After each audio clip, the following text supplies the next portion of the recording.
India में महेंद्र सिंह धोनी की batting देखने की दीवानगी और सस्ते दाम पे ज़्यादा खाना मिलने की दीवानगी एक अलग ही स्तर पे रहती है।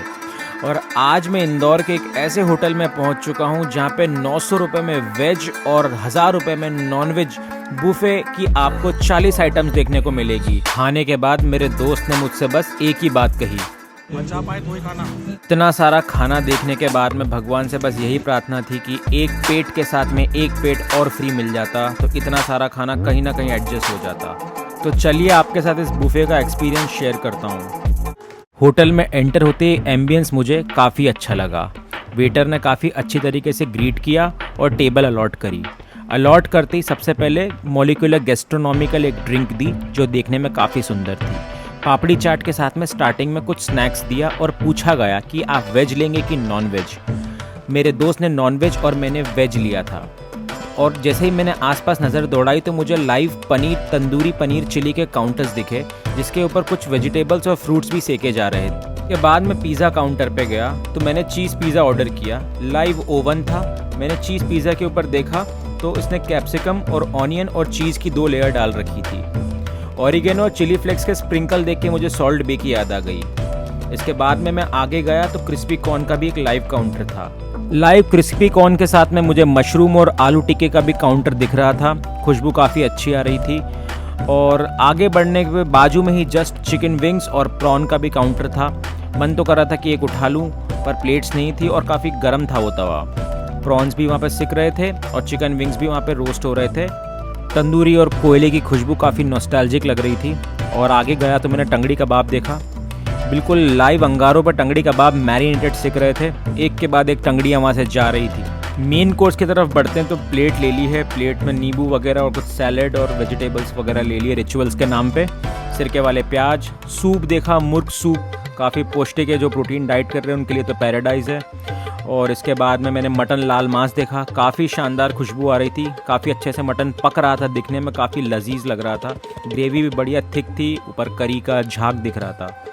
और मैंने मेरी कटोरी में मटन का लाल मांस ले लिया है। इसके बाद में चिकन करी होम स्टाइल जैसे घर पे हम बनाते हैं उस टाइप की चिकन करी थी। चिकन में से भी काफ़ी अच्छी खुशबू आ रही थी मसालों की। और धनिया पत्ती डाल के मैं पहले ही पहुंच गया था इसलिए अच्छी सीजनिंग वाला मुझे चिकन पीसेस और चिकन करी मिली। कटोरी में चिकन और मटन लेने के बाद थोड़ा आगे बढ़ा और मुर्ग दम बिरयानी जो मैंने लिया है। और हमेशा कहते हैं कि बिरयानी को नीचे से लेते हैं ताकि वो गर्म रहती है वो। और पीसेस भी काफ़ी टेंडर लग रहे थे। और चावल की खुशबू बहुत प्यारी थी। बासमती चावल थे। बहुत अच्छी तरीके से सर्व किया वहाँ पे जो शेफ़ है उनने। और काफ़ी इसके बारे में बताया भी मुझे कि कौन कौन सी वैरायटी के मसाले इसमें इस्तेमाल किए हैं।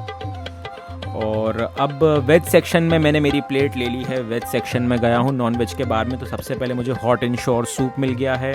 साथ में ब्रेड वेग जो कुछ भी सूप में डालने के लिए आपको चाहिए। अगली जो डिश थी वो थी खाओ स्वे सूप। और ये बर्मा की एक वैरायटी है। कोकोनट ऑयल और नूडल्स से बनती है। इसके आगे अगली जो वैरायटी है वो बेशमेल सॉस पास्ता है। फ्रेंच डिश है जो कि क्रीम, बटर और आटे से बनती है और काफ़ी टेस्टी लगता है। ये पास्ता खाने में बहुत प्यारा है। आधे लोग इसको मैक्रोनी समझ के आगे जा रहे थे जब तक बैनर नहीं देखा। बट काफ़ी अच्छा है। मैंने टेस्ट किया, बहुत टेस्टी था। अगली डिश थी सब्ज़ नीलगिरी। सब्ज़ नीलगिरी यहाँ आके मैंने पहली बार सुना है। इसके अंदर आलू वगैरह, प्याज और बहुत सारी डिश थी। बहुत सारी सब्जियों से मिलके बनता है। मटर वगैरह भी थी इसमें। क्रीम वगैरह भी आपको ऊपर से मिलेगी और काफ़ी स्वीट और स्पाइसी थी। फिर थी मटर कुंभ हरा प्याज। ये भी इसमें प्याज के साथ में थिक ग्रेवी थी। इसमें मुझे काजू वगैरह के भी थोड़े बहुत बिट्स मिले थे। पहले स्टार्टिंग में मैं इसको भिंडी समझ रहा था पर अलग ही सब्ज़ी थी। काफ़ी टेस्टी थी। पहली बार टेस्ट करने को मिली है। अब हमने सब्जियां ले ली है और सब्ज़ी लेने के बाद में मैं दाल मखानी और चावल भी ले लेता हूं अपनी प्लेट में। दाल मखानी को हिलाने में काफ़ी शानदार खुशबू का एक एहसास हुआ मुझे। साथ में मैंने चावल भी ले लिए। मैंने 2 कटोरियाँ दाल भर ली थी अगर कभी सब्ज़ी अच्छी ना हो तो। दाल लेने के बाद में मैं टेबल पे जाके बैठ गया था और मैंने वहाँ पर ही शेफ़ को इशारा करके नान, जो कि गार्लिक नान मेरे दोस्त ने और मैंने दोनों ने ऑर्डर किया। और ये हमारा नान बन के तैयार हो रहा है। इसको भी भट्टे में उसने डाल दिया सड़िए में घुसा के। इसके बाद में मैंने थाली लेके बैठा तो ये देखिए हमारे मटन का जो पीस है, लाल मांस जो है, काफ़ी टेंडर मटन था। ये एक बार में ही उंगली में आके टूट गया था।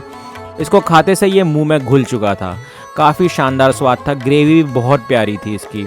मतलब अलग ही थी बिल्कुल। और ये होम स्टाइल चिकन करी में चिकन का पीस काफ़ी आसानी से टूट रहा था।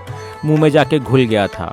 और ये हमारी वेज थाली भी तैयार थी, सामने गाने बजाने का प्रोग्राम भी चल रहा था, तो काफ़ी मज़ेदार एक अलग ही एटमॉस्फेयर क्रिएट था। पास में जाके मैंने वर्जिन मोहितो भी ऑर्डर कर दिया था एक, क्योंकि खाने के साथ में एपेटाइज़र का काम जो बहुत ज़रूरी था। कुछ खाने के बाद में फिर मैं आगे बढ़ा तो मैंने बियर का भी एक वहाँ पे व्यवस्था थी। डिज़र्ट में बहुत सारी टाइप्स की पेस्ट्रीज़ थी, ब्राउनीज़ थी, नाम भी बड़े मशहूर और अलग अलग टाइप्स के थे। पढ़ने में वही था पर स्वाद आपको वही मिलेगा जो आपको हर बेकरी पे दुकान पे मिलता है। अलग अलग टाइप की ब्राउनीज़ थी, पर मेरा ध्यान तो था सिर्फ जलेबी के ऊपर, क्योंकि वो खुशबू मुझे अलग ही तरफ से खींच रही थी और मेरा कब से मन हो रहा था कि सबसे पहले मैं जलेबी ही जाके खाऊं। तो मैंने जलेबी ही लाइव बनवाई है और उसको तेल में तल जाने के बाद में मैंने उसको चाशनी में डलवाया और ये हमारी जलेबी अब तैयार हो रही है। काफ़ी सुकून और इत्मीनान से मैंने जलेबी खाई और बहुत अच्छा स्वाद था, फ्रेश थी। बच्चों को देखने के लिए वहाँ पे एक ट्रेन छुक छुक गाड़ी थी जिसके अंदर बहुत सारी स्वीट्स और बहुत सारी ब्राउनीज़ रखी हुई थी, जो मन पड़े आप वो ले जाइए। ओवरऑल काफ़ी अच्छा एक्सपीरियंस था मेरा फायर एंड स्मोक पर। तो आप भी अपनी फैमिली के साथ में आइए और बुफे प्राइस के हिसाब से एंजॉय कीजिए। तब तक के लिए देखते रहिए हमारा चैनल देसी भोजन vlogs. Like share subscribe the channel.